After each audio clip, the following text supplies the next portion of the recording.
Welcome to Behind the Mic with AudioFile magazine.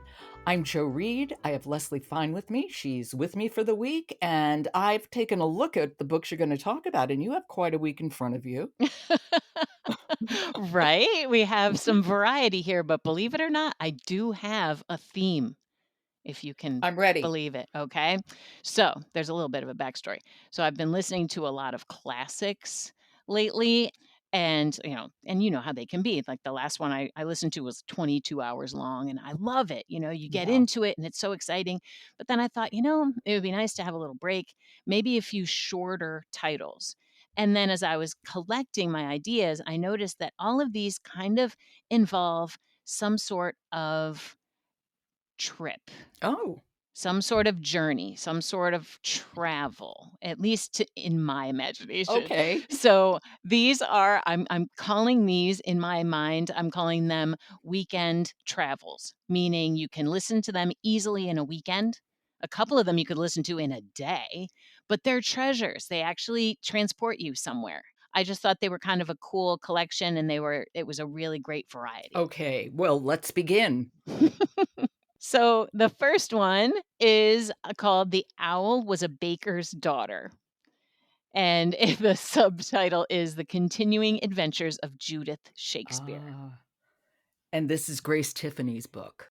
Yes, it is. And it's read by Mary Jane Wells. It's an earphones winner and 1 minute of listening to it. And I think you'll understand why. So the title comes from William Shakespeare's play Hamlet.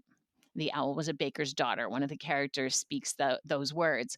And so William Shakespeare is kind of like running a little bit throughout the novel because it imagines the life of one of his daughters, Judith.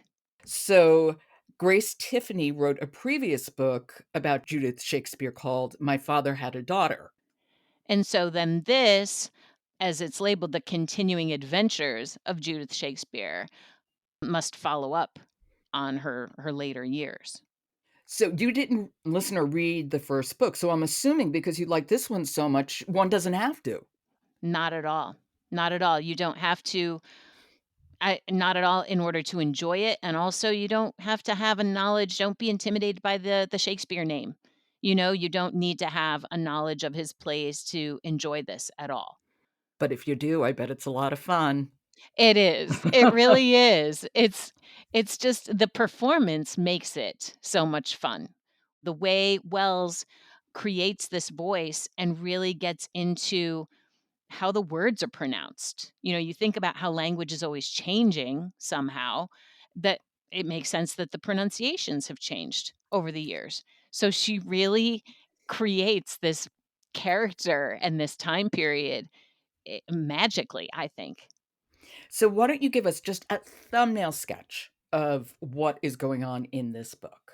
Absolutely. So we have Judith. She's an older woman at this point, especially for the time period she's living in, but she's a midwife and she's an apothecary. So she works out in her community. And then, as happens sometimes in books, we have a stranger come to town, and you'll hear a little bit about that in the sound clip.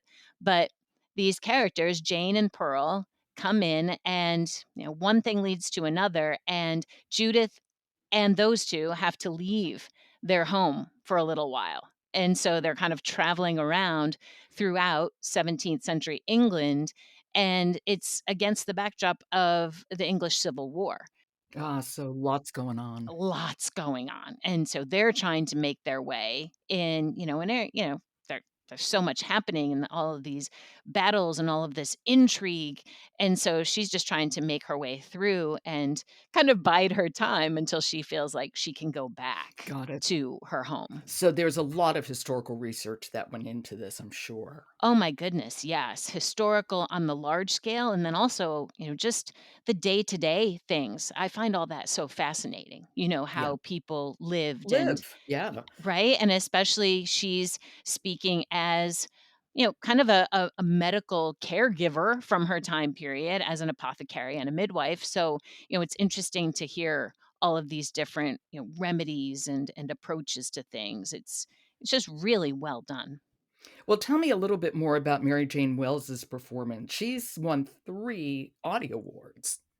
The way she creates the character of Judith is just phenomenal. She's, very bold and confident, and the pronunciations, I can't emphasize enough how how sometimes when you maybe this is just me, but if you travel somewhere, and even if you're just there for a week, but it's a place different from your home, you come back from, I don't know, South Carolina, and you've suddenly realized you're speaking with a little drawl. You've taken on that character of the place you visited.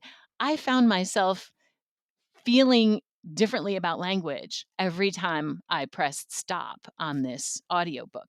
But the way she right? The way she pronounced words, it just made me think Wow. about language a little bit more, in a nice way, not like overanalyzing, but it was just really so convincing.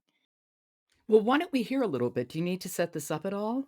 It's a clip from the very beginning of the audiobook, and it's where our narrator, Judith, is reflecting on the arrival of Jane and Pearl, who I had mentioned earlier. And these are the two figures who kind of end up being catalysts for a lot of the action in the audiobook.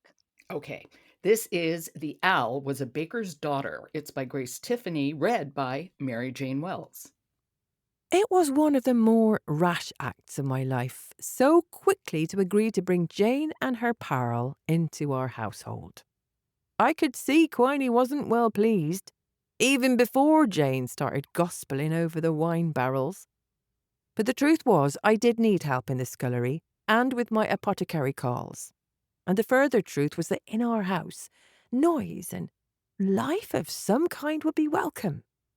With the mad comings and goings in the countryside, due to the sequestrations and the shifting movements of the soldiers, which it seemed would never subside, it was hard to keep a housemaid, or even a contracted apprentice for long.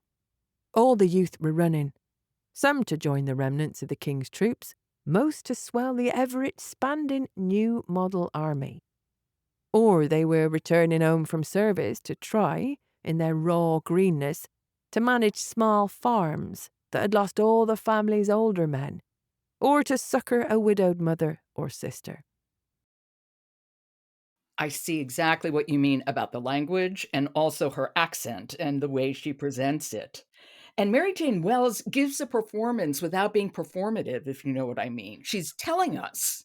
Yes, absolutely. And I feel like just her tone and that attitude that she creates goes a long way to just getting you into the story immediately and keeping you there. Okay, that is The Owl Was a Baker's Daughter, The Continuing Adventures of Judith Shakespeare by Grace Tiffany, read by Mary Jane Wells. Leslie, thank you so much. Thank you, Joe.